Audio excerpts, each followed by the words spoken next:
With at least 8 people known to have died since Monday alone and thousands continuing to shelter in evacuation centres, the terrifying scale of Australia's bushfire disaster is beginning to emerge. A mass exodus from southern New South Wales is underway, with long lines of cars clogging highways leading right back to Sydney and Canberra. States of America is unravelling for all the world to see as race riots leave many of the nation's biggest cities burning in almost unimaginable scenes. Across the country, police are in the line of fire, facing the rage of protesters following the death of a black man at the hands of officers. The wave of violence has now washed across 29 cities, from New York, Los Angeles, New Orleans. The world must prepare for a potential coronavirus pandemic. That's the warning from the head of the World Health Organization. Over the past few hours, fresh cases have been confirmed in countries around the globe. The number of cases worldwide of the new coronavirus is now more than 80,000 across 36 countries.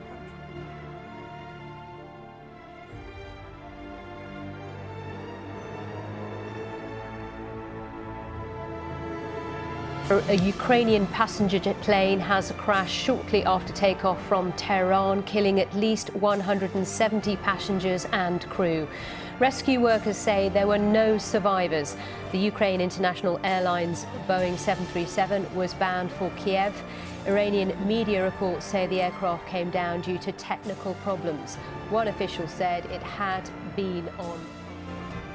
India and Pakistan are facing their worst plague of locusts in decades. Authorities in both countries fear a food security crisis. And even as Pakistan struggles with the economic fallout of the coronavirus lockdown, its agricultural sector says the insect infestation poses a greater challenge. Capital Beirut, killing at least 70 people and injuring more than 3,700. It's not yet known what caused the explosion, but Lebanon's Prime Minister says his country is facing a catastrophe and Beirut is in mourning. He vowed to hold to account whoever is responsible. The huge blast at the port sent shockwaves across the city, destroying many buildings and blowing out windows several miles away. Hospitals across the city.